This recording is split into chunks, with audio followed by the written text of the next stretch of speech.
തിരുസന്നിധി എന്നുള്ള പ്രഭാത വചന സന്ദേശത്തിലേക്ക് ഏവരെയും സ്വാഗതം ചെയ്യുന്നു. കൃപയുടെ വ്യത്യസ്തമായ അനുഭവങ്ങളും അനുഗ്രഹങ്ങളും സവിശേഷതകളും നാം ചിന്തിച്ചുകൊണ്ടേയിരിക്കുന്നു. വളരെ അനിവാര്യമായ ഒരു പഠനമാണ് കൃപയെപ്പറ്റി എന്നുള്ളത് ധാരാളം നമ്മുടെ അനുവാചകർ അറിയിച്ചുകൊണ്ടിരിക്കുന്നു. അത്യന്തം അഗാധമായ, അത്ഭുതകരമായ, ആശാവഹമായ, അവർണ്ണനീയമായ ചിന്തകളാണ് ദൈവകൃപയെ സംബന്ധിച്ച് നാം ഈ ദിവസങ്ങളിൽ മനസ്സിലാക്കിക്കൊണ്ടിരിക്കുന്നത്. എന്തായിരുന്നു കൃപയുടെ അനുഗ്രഹങ്ങൾ നാം ചിന്തിച്ചുകൊണ്ടിരുന്നത്? അത് നിത്യജീവനാണ്, നീതീകരണമാണ്, നിരപ്പാണ്, പാപത്തിന്മേൽ ജയമാണ്, ആത്മീക സമ്പന്നതയാണ്, സഹിഷ്ണുതയാണ്. ഇന്ന് വളരെ പ്രധാനമായ ഒരു ടോപ്പിക്കിലേക്കാണ് ഈ പ്രഭാതത്തിൽ നാം ദൈവദിനം പഠിക്കുന്നത്. പ്രിയരെ, ഇതൊരു ദൈവദിന പഠന സമയമാണ്. ഓരോ പ്രഭാതങ്ങളിലും പരിശുദ്ധാത്മ നമുക്ക് നൽകുന്ന ചില മിനിറ്റുകൾ ഒരു പഠനശാല, തിരുവെഴുത്തുകളുമായി നമ്മെ കൂടുതൽ ആഴത്തിൽ ബന്ധിപ്പിക്കുന്ന വചന വെളിപ്പാടുകൾ നിങ്ങൾക്ക് നൽകിക്കൊണ്ടിരിക്കുന്നു. പരിശുദ്ധമാവാണി ശുശ്രൂഷയുടെ പിന്നിലുള്ള സ്രോതസ് ശക്തി എന്ന് പറയുന്നത് ദൈവം നമ്മെ ദിനംതോറും ആത്മീയമായ പുതുക്കത്തിലേക്കും ഉണർവിലേക്കും ജീവനിലേക്കും നമ്മെ നടത്തുന്നു. അത്യന്താപേക്ഷിതമായ ഏറ്റവും പ്രധാനപ്പെട്ട ഒരു ന്യൂ ടെസ്റ്റ്മെന്റ് ടോപ്പിക്ക് ദൈവകൃപ എന്നുള്ളതാണ്. ഒരു സംശയം അതിനില്ല. കൃപ ഓരോ വിശ്വാസിയുടെയും സ്ഥാനത്തെ ശുശ്രൂഷയും കാണിക്കുന്നു. എഫേസ്യ ലേഖനം 3:7-9 വാക്യങ്ങളിൽ വളരെ വ്യക്തമായി അപ്പോസ്തലനായ പൗലോസ് അത് രേഖപ്പെടുത്തിയിരിക്കുന്നു. ആ സുവിശേഷത്തിന് ഞാൻ അവന്റെ ശക്തിയുടെ വ്യാപാരപ്രകാരം എനിക്ക് ലഭിച്ച ദൈവത്തിന്റെ കൃപാ ദാനത്താൽ ശുശ്രൂഷകനായി തീർന്നു. സകല വിശുദ്ധന്മാരിലും ഏറ്റവും ചെറിയവനായി എനിക്ക് ജാതികളോട് ക്രിസ്തുവിന്റെ അപ്രമേയ ധനത്തെക്കുറിച്ച് പ്രസംഗിക്കുവാനും സകലവും സൃഷ്ടിച്ച ദൈവത്തിൽ അനാദികാലം മുതൽ മറിഞ്ഞു കിടക്കുന്ന മർമ്മം, അതെന്താണ് സഭ, അതിന്റെ വ്യവസ്ഥ ഇന്നതെന്ന് പ്രകാശിപ്പിക്കാനുമായി ഈ കൃപ നൽകിയിരിക്കുന്നു. ഇവിടെ കൃപാധനത്തിന്റെ 2 അനുഗ്രഹങ്ങൾ പൗലോസിന് ലഭ്യമായതായി താൻ വ്യക്തമാക്കുന്നു. നമുക്ക് വീണ്ടും ആ വാക്യങ്ങൾ ഒന്നുകൂടെ വിചിന്തനം ചെയ്താൽ ഇപ്രകാരം മനസ്സിലാക്കാൻ കഴിയും. സകലവും സൃഷ്ടിച്ച ദൈവത്തിൽ അനാദികാലം മുതൽ മറഞ്ഞു കിടന്ന മർമ്മം വെളിപ്പെടുത്തി കിട്ടുവാനും ആ അപ്രമേയ ധനത്തെക്കുറിച്ച് ജാതികളോട് പ്രസംഗിക്കുവാനുമുള്ള കൃപ തനിക്ക് ലഭിച്ചു. അതൊരു അപ്പോസ്തലത്വമാണ്. ശുശ്രൂഷകൻ ആയി തീർന്നതിനുള്ള മുഖാന്തരമായി അവിടുത്തെ കൃപാദാനമാണ് എന്നാണ് ഇതിന്റെ പ്രാരംഭ വാക്യം നമ്മളോട് പ്രസ്താവിക്കുന്നത്. ഇത് തനിക്ക് ലഭിച്ച ദൈവകൃപയാണ്. അടുത്തത്, സഭ എന്ന ദൈവമർമ്മത്തിന്റെ വ്യവസ്ഥ പ്രകാശിപ്പിപ്പ് ദൈവം നൽകിയ കൃപ പ്രസംഗമാണ്. പൗലോസിന് കൃപയും അപ്പോസ്തലത്വവും റോമർ 1:6 നൽകി ദൈവം വേർതിരിച്ചു. പ്രിയമുള്ളവരെ, 1 തിമോഥെയോസ് 2:7 ഇതേ പൗലോസ് പറയുന്നു, ഞാൻ ആ സുവിശേഷത്തിന് പ്രസംഗിയും അപ്പോസ്തലനും ഉപദേഷ്ടാവും പ്രവാചകനുമായി തീർന്നിരിക്കും. അപ്രകാരം തനിക്ക് ലഭിച്ച നിയമനം കൃപയാണ്, അല്ലെങ്കിൽ വരം, ഗിഫ്റ്റ് എന്നറിയപ്പെടുന്നു. എന്നാൽ 1 കൊരിന്ത്യർ ലേഖനം 12 മുതൽ 14 വരെയുള്ള അധ്യായങ്ങളിൽ ദൈവകൃപയാണ് ഓരോ വിശ്വാസിയെയും അതത് സ്ഥാനത്ത് ശുശ്രൂഷകൾക്കായി നിയമിക്കുന്നത്. എല്ലാവരും നിയമിക്കപ്പെട്ടവരാണല്ലോ, എന്നാൽ ശുശ്രൂഷ കൂടാതെ ശുശ്രൂഷകരില്ല. എല്ലാ വിശ്വാസികൾക്കും കൃപകളും വരങ്ങളുമുണ്ട്. എഫേസ്യർ 4:8 മുതൽ 16 വരെ വാക്യങ്ങളിൽ ഈ 2 കൃപയുടെ സ്ഥാനവും അല്ലെങ്കിൽ പദവി, മറ്റൊന്ന് ശുശ്രൂഷയും നമുക്ക് കാണുവാൻ കഴിയും. എന്താണ് പുതിയ നിയമത്തിന്റെ പഠിപ്പിക്കലുകൾ?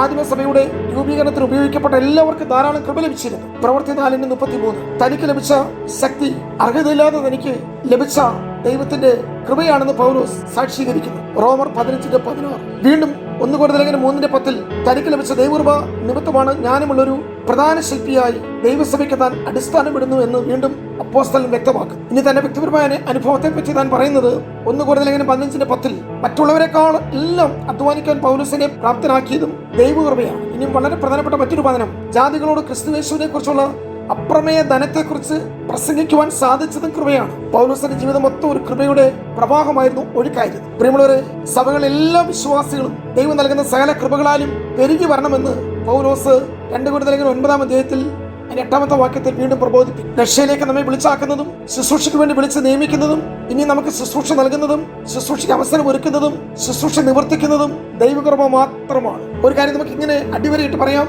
ക്രിസ്തീയ ജീവിതത്തിന്റെ ആകെ തുക എന്ന് പറയുന്നത് കൃപയാണ്. ഇപ്പോൾ നാം ചിന്തിച്ചത് കൃപയും വരങ്ങളും നിയമനങ്ങളുടെ പിന്നിലും വരദാനങ്ങളുടെ പിന്നിലും ഒരുപോലെ പ്രവർത്തിക്കുന്ന ദൈവകൃപയാണ്. ഇന്നെന്താണ് നമുക്ക് ആവശ്യമായിരിക്കുന്നത്? കൃപ മാത്രമാണ്. സഭയ്ക്ക് നഷ്ടപ്പെട്ടത് എന്താണ്? കൃപയാണ്. ഇന്ന് ബാക്കിയെല്ലാം നമ്മൾക്ക് പുരോഗതി പ്രാപിച്ചു, എല്ലാ മേഖലയിലും വികസനമാണ്, നമുക്കിന്നെല്ലാം ധാരാളമായിട്ടുണ്ട്. എന്നാൽ പുതിയ നിയമ കാലഘട്ടത്തിൽ അപ്പോസ്തലികമായ നാളുകളിൽ തലമുറയിൽ അവിടെ പണത്തെക്കാളും സ്ഥാനമാനത്തെക്കാളും പദവിയെക്കാളും ഭൗതികമായ സ്ഥാപന ജംഗമ വസ്തുക്കളെക്കാളും ഒക്കെ ഉള്ളത് എല്ലാവർക്കും ധാരാളം കൃപ ലഭിച്ചു. മുട്ടുള്ളവൻ ആരും അവരുടെ ഇടയിൽ ഉണ്ടായിരുന്നില്ല. അപ്പോസ്തലപ്രവൃത്തിയുടെ പ്രാരംഭ അധ്യായങ്ങളിൽ അവരെല്ലാവരും ദൈവകൃപ കണ്ട് സന്തോഷിച്ചു എഴുതിയിരിക്കുന്നു. കാണത്തക്കവണ്ണം വെളിപ്പെട്ട ദൈവകൃപ. അപ്രകാരം സവിശേഷമായി വെളിപ്പെട്ട ദൈവകൃപയ്ക്കായി അവരെല്ലാവരും ദൈവത്തെ സ്തുതിച്ചു. അവിടെ ഉപദ്രവങ്ങളും പീഡനങ്ങളും എതിർപ്പുകളും ഭീഷണികളും അപ്രകാരമുള്ള ഒത്തിരി വിഷയങ്ങൾ കൂടി ആദിമസഭ കടന്നുപോയി, അപ്പോസ്തലന്മാർ കടന്നുപോയി. പക്ഷെ അവരെല്ലാം ശക്തിപ്പെട്ടത് ദൈവകൃപയിലാണ്. ആ കൃപയെ അവരെ കൂടുതൽ ശക്തിയിലേക്ക് നയിച്ചു. ആ കൃപ ബലഹീനതയിൽ തികഞ്ഞു വന്നു. ആ കൃപ എല്ലാവരും ധൈര്യപ്പെടുത്തി. ആ കൃപ ഭയം കൂടാതെ ക്രിസ്തുവിനെ സാക്ഷീകരിക്കുവാൻ അവരെ പ്രാപ്തരാക്കി. ആ കൃപ മുൻപോട്ട് പോകുവാൻ അവരെ കാലുകൾക്ക് വേഗത നൽകി. നാടുവാഴികളുടെയും പരീക്ഷ സംഘത്തിന്റെയും സന്നിഹിത സംഘത്തിന്റെ മുമ്പിലും അല്ലെങ്കിൽ അവിടുത്തെ ചക്രവർത്തിയുടെ മുമ്പിൽ പോലും അധിപതികളുടെ മുമ്പിൽ നിൽക്കുവാൻ അവരെ പ്രാപ്തരാക്കിയത് അവർ മേൽ പകർന്ന ദൈവകൃപയാണ്. ശുശ്രൂഷ ഒരിക്കലും പ്രിയമുള്ളവരെ പണമല്ല, സ്ഥാനമല്ല, മാനമല്ല, പദവിയല്ല, ബിരുദങ്ങളല്ല, സംഘടനയുടെ ഓർഡിനേഷൻ അല്ല. അതൊക്കെ സഹായമായ ചില ഘടകങ്ങളാണ്. ശുശ്രൂഷ എന്ന് പറയുന്നത് അതൊരു ഭാരമാണ്, ആത്മഭാരമാണ്, അതൊരു നിയമനമാണ്, അതൊരു നിർബന്ധമാണ്, അതൊരു നിയോഗമാണ്. ഇതിനുവേണ്ടി നമ്മെ ശക്തീകരിക്കുന്നത് കൃപയൊന്നു മാത്രമാണ്. അത് മനുഷ്യന്റെ സ്വാധീനമോ, മനുഷ്യന്റെ സഹായമോ, സ്പോൺസർഷിപ്പോ, സപ്പോർട്ടോ, ഫിനാൻഷ്യൽ എയ്ഡോ അല്ലെങ്കിൽ മറ്റെന്തെങ്കിലും അനുകൂലമായിട്ടുള്ള സാഹചര്യങ്ങളല്ല നിങ്ങളെ ശുശ്രൂഷയിൽ പ്രാപ്തി നൽകുന്നത്. അതിന്റെ പ്രാപ്തി, ശക്തി, അതിനുള്ള ബലം നൽകുന്നത്, കരുത്ത് നൽകുന്നത് നിങ്ങളുടെ മേൽ വെളിപ്പെട്ട് വരുന്ന ദൈവകൃപയാണ്. ദൈവകൃപയില്ലാതെ മറ്റെല്ലാം ഉണ്ടായിട്ട് എന്താണ് കാര്യം? അതുകൊണ്ട് നമുക്ക് ഇന്ന് പാർക്കാലം ഈ ദിവസാരംഭം തന്നെ ധാരാളമായ കൃപയുടെ അനുഗ്രഹങ്ങൾ അനുഭവിക്കുവാൻ നമുക്ക് എല്ലാവർക്കും ദൈവം കൃപ നൽകട്ടെ. അതുകൊണ്ടാണ് എബ്രായലേഖനം 4:16 മറ്റൊരു അനുഗ്രഹം കൂടെ പൗലോസ് പറയുന്നു, കൃപാസനം. അതുകൊണ്ട് കരുണയിൽ വയ്ക്കുവാനും തത്സമയത്ത് സഹായത്തിലുള്ള കൃപ പ്രാപിക്കാനുമായി നാം ധൈര്യത്തോടെ കൃപാസനത്തിന് അടുത്ത് ചെല്ലുക. കൃപാസനം ദൈവമക്കൾക്ക് ലഭിച്ചിരിക്കുന്ന ഏറ്റവും വലിയ കൃപാദാനമാണ്. ന്യായാസനമല്ല, കൃപാസനം. അടുത്ത് ചെന്ന് അപേക്ഷിക്കുന്ന ആർക്കും അവിടെ നിന്ന് കൃപ ലഭ്യമാണ്. കൃപയുടെ ഏറ്റവും വലിയ ആനുകൂല്യമാണ് സഹായത്തിലുള്ള കൃപ ലഭ്യമാകുന്നതാണ് കൃപാസനം. അവിടുന്ന് പുറപ്പെടുന്നത് ശിക്ഷാവധിയല്ല, അവിടുന്ന് പുറപ്പെടുന്നത്